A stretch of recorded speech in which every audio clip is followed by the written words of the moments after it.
I want to live in a world where everyone is confident and happy and working towards self-actualization and not worried about what other people are doing so much that it ruins their lives. So who cares? Why not do your own thing and let them say what they want?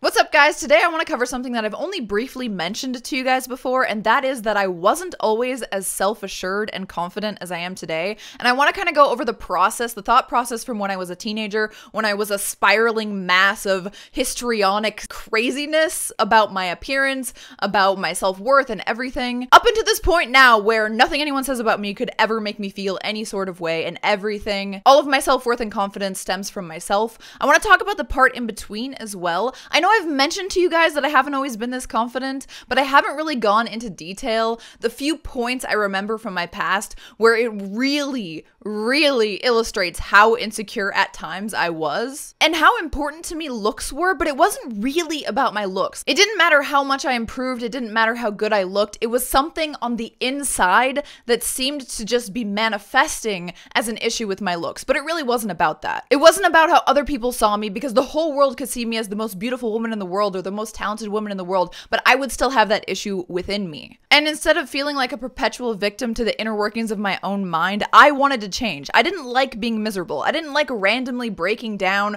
about my hair or about the way my makeup looks, or disliking what I saw in the mirror, or disliking parts of me that really weren't that bad. I probably had like a mild form of body dysmorphia, not sure. But I also want to talk about this to let you guys know a little bit more why I'm so hard on people who are easily offended, easily hurt by other people's words, and just refuse to take the responsibility for their own mental health. They keep being the way that I was when I was a teenager, and I get it. It's not easy to break out of that cycle, but I believe that if you want to, and if you take personal responsibility, you can get there, and so that's why I'm making this video. Not to make anyone who's like that feel bad, but to, hey baby. She brought me a toy, hold on. I think telling the story will help people understand that I'm not being hard on those people simply because I just can't empathize. I can most certainly empathize with almost everyone in the world. I just feel like the best course of action is not to keep coddling people and allowing their emotions to run wild and take control of their lives to the point where they're debilitated because of it. I believe the best course of action is to hold people responsible for that so that they do seek help when they need it, so that they do get better, so that they don't keep perpetually making excuses for having an unhealthy mindset about themselves, about food, about life, about politics, about anything. If you don't introspect, scrutinize your actions and your thoughts, and actively try to change for the better, you will remain the same. And I see a lot of people making a lot of excuses, and I don't know their personal situations and their personal struggles, but to me, it seems like a lot of people would benefit from, instead of making excuses, taking actions. So when I was a teenager, like late teens about, I remember I had this foster sister that my parents took in that was a friend of mine who became not really a friend of mine. I've told you about her before, but I remember this one instance, and Jay was there as well, because it was like in the beginning of us having a relationship or whatever. I was so stressed out at 130 pounds about the way my body looked that I wouldn't get in a bikini. And when I got in a bikini, I was like yelling at my friend, her name is Medell, and Jay, and I was like, look how awful it looks. Oh my God, it looks so fucking awful. Like, it's so gross. And I remember I actually had her like draw what my body looked like, because I was saying like, there's like a little lump on my thigh that's like, oh my God, it's terrible. And like, I knew deep down that it wasn't a big deal and no one else would notice it but me. But for some reason, I would just focus in on that lump on my thigh to the point where I didn't want to be in shorts and I didn't want to wear a bikini. And she like, I remember she drew like a little outline with a pencil of what my body looked like. And it was pretty much the same as how I saw myself. But for me, it was like a critical crisis that this was happening to my body, that there was this lump of fat on my my outer thigh, my saddlebag, that you could see from like the side, and it was just driving me crazy. And I remember being so fixated on these things that made no sense, and no one around me cared about them, and no one around me even saw them usually. You brought it again, baby? Okay. She's in playing fetch mode. Oh shit. No! Well, hopefully she can get back there because I threw it behind my stuffed animals. There were many times I can remember where like I had to have my hair like really back backcombed and poofy and crazy. And if my hair wasn't backcombed and poofy and crazy, I felt like my head wasn't big enough to make my body look small enough, so I felt like I looked like an obese whale or something. And keep in mind, I was much skinnier then than I am now, and I am much happier now than I was then. It was just like this weird mindset where like what I was seeing in the mirror was distorted, or like I would focus in on something in the mirror and make it bigger in my mind or make it more important in my mind. And I would just latch onto that, and like all of these insecure ideas of like, I need to be perfect, I need to make this perfect, like what's going on, why is this not perfect? It overcame me, really, and I didn't like it. I didn't like feeling unhappy. I wanted to feel more comfortable. I wanted to be happier. And it was never really about people talking about me. Like I never have been hurt really by anything that anyone says about me. Like I was on this site, The Dirty, often when I was a like older-ish teenager when I started modeling. And I remember thinking that like that could never bother me. I've always been the kind of person where someone else saying something could never bother me, but that's also the reason why I was the same person who, when someone like reassured me, that never made it better. It was just like, if I am honing on this one flaw or this one perceived flaw, it would like ruin my world. There were like tons of times when my parents would get so pissed at me because I would start doing makeup and stuff like 2 hours before we left, and I would give myself 2 hours because occasionally if my hair wasn't poofy enough or my makeup didn't look good enough or like my eyelash was coming off, which is still an annoyance for me to this day, but it's not that big of a deal. Like if I have to like scrub my whole face and take all of my makeup off and I'm out at some event, I wouldn't care anymore. So I would be late getting ready to put on makeup, and my parents would be like screaming at me like, let's go, you always wait until the end. And I'm like, no, you don't understand. And I would like start crying, and then I would have to fix my makeup. I don't know how many times I would start crying just because my makeup looks bad for that day. Like my eyeliner was too thick or too thin or just something stupid. Like I had to be this vision of what I wanted to be. Otherwise I wasn't emotionally stable. I couldn't enjoy activities for the day. A lot of the times where this would happen is like if I would go to the fair with my parents. I would go to the fair with my parents called the Puyallup Fair. It's in Seattle. It's in Puyallup, obviously. I think it's called the Washington State Fair now or something. They totally ruined it. It used to be like, do the Puyallup. Now it's like, do the Puyallup, but why are we calling it that? Just because it's in Puyallup? It's called the Washington State Fair. Anyway, I digress. So every year that would roll around, and I would try to do my makeup perfectly, and I would try to wear clothes to where I would look exactly the same all day, even after I ate like funnel cakes and shit like that. And I remember like my makeup wouldn't stay as well as I would like, so I'd bring like all of my makeup in a bag. And I remember being so late to the start point where my parents wanted to leave the house because like my hair wouldn't stay up, and I would go to the bathroom, and it was just like a perpetual source of stress for me. And I don't really know at what point anything changed other than my perspective. In my opinion, all you need to change, the difference between happiness and unhappiness, the difference between success and failure, is perspective. If I had continued to be negative about everything instead of channeling stuff like that into self-actualization and trying to look at myself more objectively and trying to be more logical because I hated how histrionic I was and how I couldn't control it. If I had just been like, well, I can't control it, I have anxiety disorder, not saying that anxiety disorder is fake or anything, but if I had just like said all these things and made excuses for myself, I know, at least in my personal experience, I would still be there, and I wouldn't be the person who isn't fazed by literally anything anymore, who always looks at the bright side and who always has a plan and doesn't ever worry unless worrying can actually help something. I remember there was this one time that I was really frustrated about my looks, and I was having one of those uncontrollable like crying panic attacks where I'm like, I'm ugly and blah, blah, blah, and like stupid shit. And I remember my dad was really like fed up with it. My dad's usually very chill. He's usually very supportive or just doesn't get involved in this weird girly bullshit. But I remember one time he said, and I think it was in the car, I'm not sure, but that's the vivid memory that I'm pulling up here. And thank you, Dad, for this. I wanted to bring it up when we did the Q&A together, but I felt like it would be kind of too heavy of a subject and you maybe wouldn't remember it, and then it would make you look bad maybe as like, oh, you said this kind of mean thing to me, but it really woke me up. It was a turning point for sure. You said there will always be someone prettier than you, and there will always be someone more successful than you, and you just have to deal with that. And it kind of made me feel like, yeah, I was trying to be perfect, and I was on this futile quest to feel, instead of like I'm just hot or I'm improving myself in a healthy way where I'm like working out and seeing abs and I'm loving the progress and oh, I see that one flaw, now I want to change that, off to change that flaw. It was more like a thing that I would over-exaggerate in my mind and I would allow to take over me, and it was a very unhealthy thing that I did. I had unhealthy expectations, I had unrealistic expectations, and I was seeing myself unrealistically on top of that. So any beauty that I had, the fact that I had the like bright blue eyes, the fact that I had like the great really fit body and the big fake boobs, like all of these things I would overlook, and I would only ever see the flaws. Once I fixed one thing, I would be bitching about another flaw, and it didn't help me to fix them. And that's why everyone always regards like the reason to get plastic surgery as insecurity, but I know what insecurity feels like, and it is not me just being like, I could change my nose. Oh, I got some extra money, I'm financially stable. I would really be excited to see my nose looking all perfect and looking in the mirror and being like, yeah, and then I would feel like, oh, content's more fun to make. I don't see those moments when I tell you guys that, oh, I'm 170 pounds, I need to change this, I need to lose weight. That's not an insecurity anymore. I openly tell you guys about it, and I'm openly proud of my progress where I am now and the progress that I'm about to make, and I'm excited about it, instead of feeling like my whole life up until the change, I'm gonna be so unhappy and like, oh my god, everything I do can't be fun because I don't have this perfect, impossible figure or this perfect impossible like cheek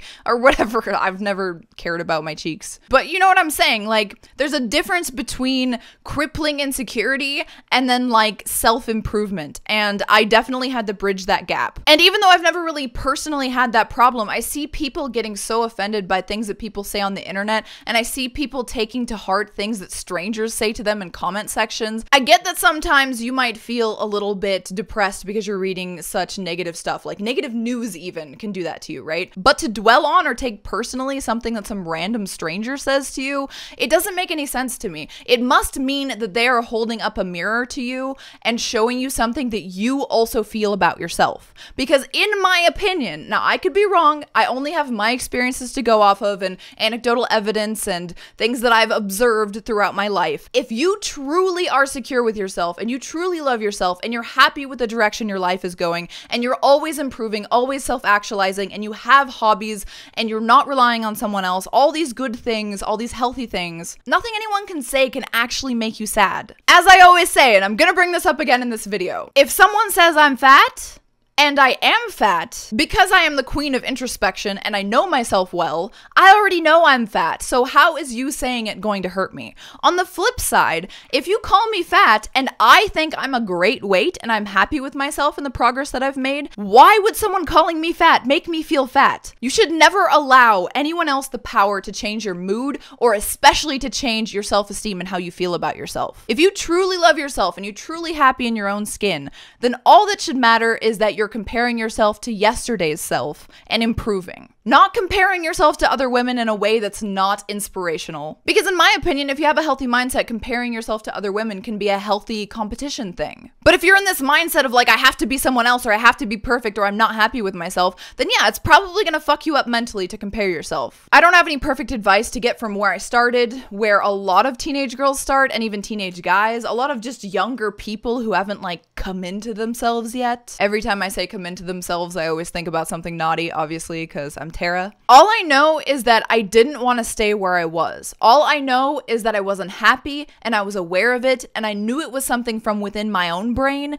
and not external forces making me feel like I had to be a certain way. I knew what I wanted for myself, and it wasn't to be sad about the things that I don't have, but I wanted to be happy and positive about the things that I did have, and I wanted to slowly, with a healthy mindset and a healthy realistic expectation, move toward what I wanted to be in life and how I wanted to look and what I wanted to do, and I wanted to just be happy and content with myself and my own thoughts and who I am. And all I know is that that is so much more important. And this is gonna get a little political again, but it's so much more important than trying to shape the world around you.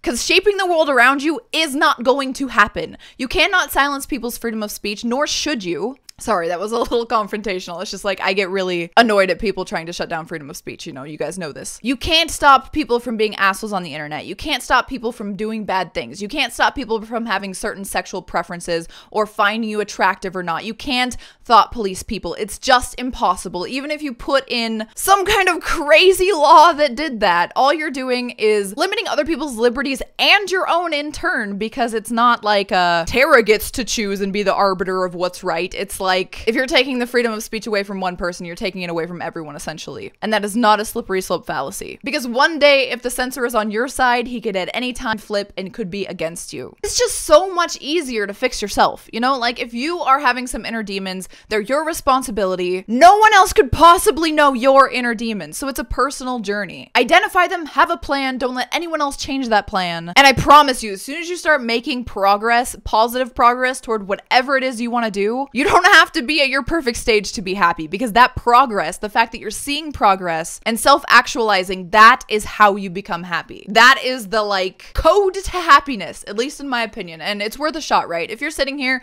and you're miserable now and you're letting some asshole, like some ex-boyfriend or someone on the internet, make you feel like shit about yourself, if you're going through relationship and self-sabotaging because you don't love yourself yet, so how can you love someone else? Any of these issues, I feel, can be solved just by taking responsibility for your actions and your mental health. Of course, I think it is easier and more pragmatic to fix yourself rather than try to have the whole world, the whole internet, which is vast, bow to your one thing, your one trigger, the thing that makes you sad. How can you expect the 6 billion or 7 billion people or whatever to all care about each other's billion triggers and billion random emotion-based illogical things that make them feel sad or that trigger them or that stress them out? To make someone else responsible for your inner turmoil when they can't possibly know what that inner turmoil is and feels like, it just doesn't make any sense. When I was 18 or 19, I held myself accountable for my insecurities. I didn't blame society, I didn't blame anyone else, because what does blame get you? Where does it get you? It gets you bitter, it puts a divide between you and other people, and it keeps you complacent and stuck in the little bubble of being sad, angry, blaming everyone else forever. Or maybe not blaming everyone else, just sitting there helplessly and saying, oh,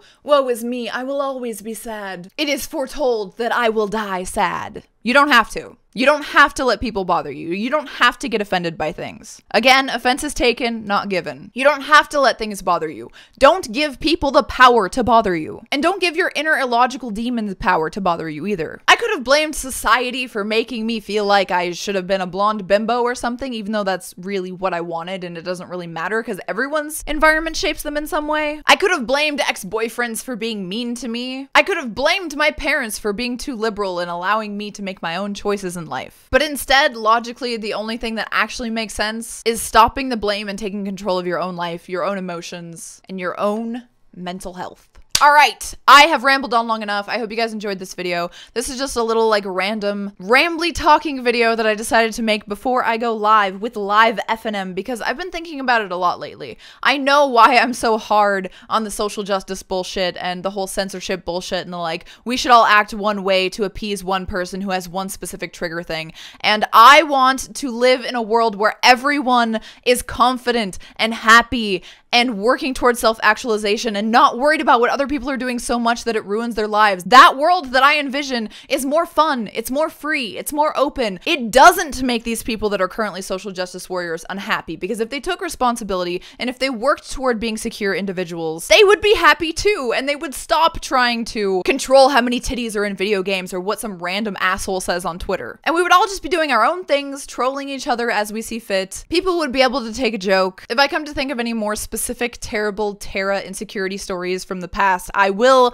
remember to write them down because I don't remember that many. It's not something that pops into my head anymore because it kind of feels like it's a totally different person from a totally different world. I can't even really empathize with that person anymore. I don't remember why that would happen. I feel like that initial release is helpful, but if that kind of mourning and sadness and just breaking down and being histrionic, if that lasts longer than like 30 minutes and you don't just like pull yourself together, make a game plan, roll with the punches, change the things you can, and accept the things you can't, and just move on with life. If you don't at a healthy pace go through the grieving process, I feel like you're doing it wrong. And when I see myself being sad, or when I remember myself being so stressed out about something as stupid as hair, or like a lump on my thigh, and not channeling that into like wanting to change myself for the better with a healthy mindset, I just can't even fathom what I was thinking. Because I wasn't thinking. It's not a logical process. It's not a healthy process. It's just submitting your whole life to an emotional roller coaster that you can't control. Do you want to give away your whole life to something you can't control? I would rather have more control.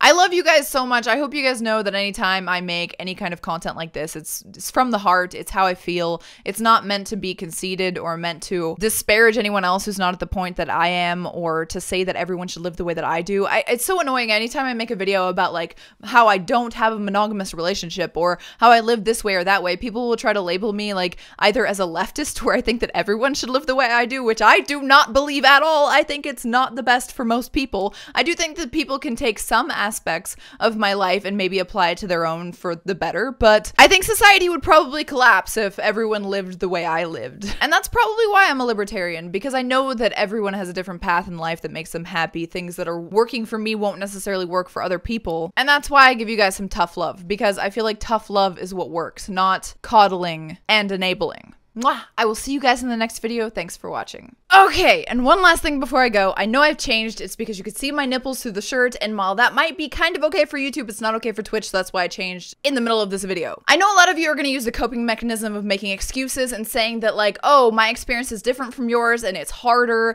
I have this and that illness. I have this and that mental disorder, and so therefore I can't do this one thing and I'll never get there. And I'm just always going to be sad, or it's not that easy. Whatever excuses in the book you can make, but sure, you can maintain that mindset, you can do whatever you want, but it's a defeatist mindset. Even if it's not true, even if you do have some crippling mental disorder that you can't get over, why not tell yourself that you can? Why not take all of the steps to try to do so? It's not about giving hope, it's about trying to make progress, actively trying to make progress in your life, and doing it in a healthy and positive way. I'm going to be making a video about why comparing privileges and talking about checking your privilege and all that stuff isn't helpful, and is even more so detrimental to the people with that mindset than it is to the people that they're telling to check their privilege. And this is like a little subset of my thinking on this topic as well. But I will save that video for a later date, and if you would like to see that video, please express that feeling down in the comment section, because I appreciate when I get the opportunity to make a video and have an idea that you guys are actually interested in. And honestly, guys, I haven't been sad, like actually my mood changing in a negative way because of my appearance for so many years. Yet I'm always still changing and improving mentally and physically and self-actualizing to the point where I can feel proud of achievements that I've made. I'm molding myself into the perfect me, and nothing feels better than that. Once again, guys,